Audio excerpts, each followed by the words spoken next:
From the age of 8 to 16, Rio Ngumoha was a blue. A Chelsea blue. But there is no doubting it now.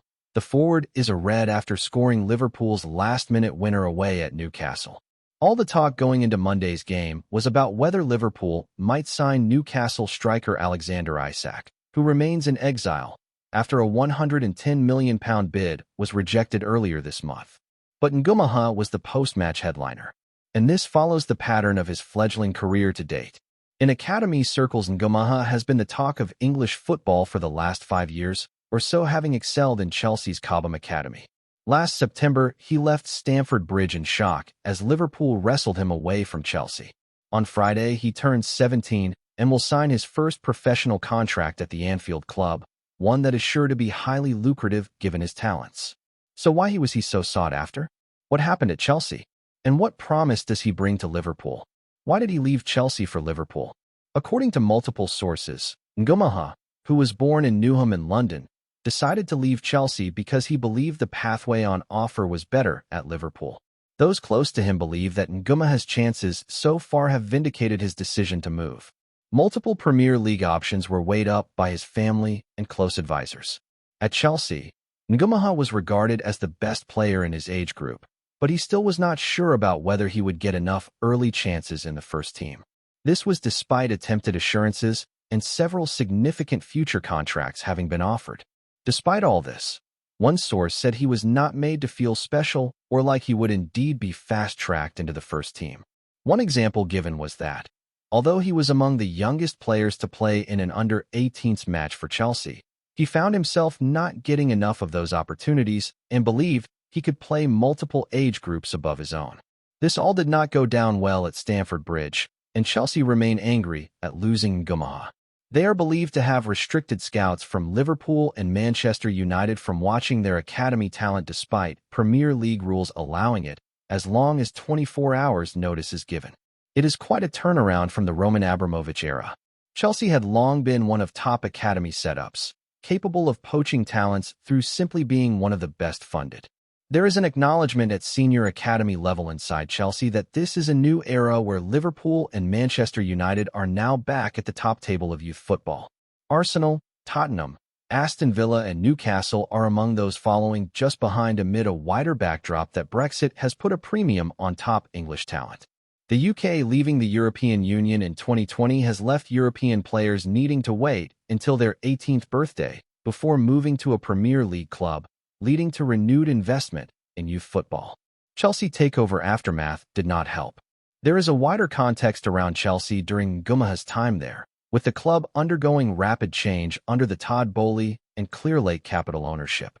Morale had dipped in the senior academy squad after the 2022 takeover, with some sources saying that the amount of young overseas players being bought for the first team was a key factor.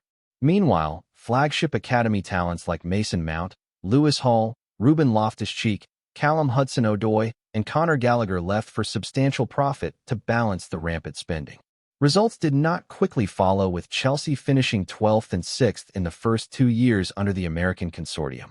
Ngumoha left Chelsea under the leadership of former long-term academy chiefs Neil Bath and Jim Fraser, and by the time Glenn van der Kraan joined from Manchester City and Jack Francis was promoted last summer, it was too late.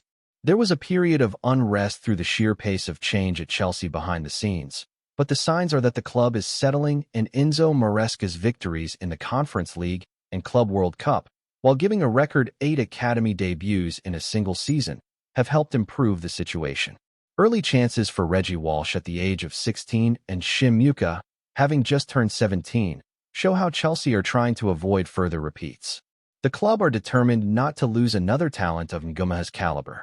How good can Ngumoha become? The same points keep cropping up when people who know Ngumoha talk about him. He has a great mentality, is a top dribbling talent, and that his brother James has been crucial to his development. Ngumoha, who has represented England U15s, U16s, and U17s, played at the Old Futsal Academy in small-sided matches alongside his development in Chelsea's academy. Old Futsal owner Alfie Brooks told BBC Sport, "Rio was outstanding and the same player now as when he was on television last night. His footwork and first touch were outstanding from an early age, but what set him apart was his ability to execute those skills at speed. He can beat players with ease. He is very technical. If he stays in the same pathway, he can reach any level he wants. Solly Saxonhurst was both Ngumoha's coach at under-9s level and worked with him in a private capacity later in his career. "We managed to get him from the clutches of Arsenal," he said. "He was a phenomenal talent at U9s. I don't say it lightly. He is one of the best academy talents I have come across, and I have seen some top players become superstars. What makes him stand out is his 1v1 ability on the ball. He can break lines, drive at players, beat players on either side and end product. I told his brother I expect him to see him on the Ballon d'Or list one day. I believe he can do that." Saxonhurst has one particular standout memory. "I remember we went to a tournament in France and all the biggest academies were there like Juventus, Ajax, and Anderlecht, and we went out in the group stage," he said. "But Rio won player of the tournament, and that never happens in youth football. It usually goes to the winner who wins the competition."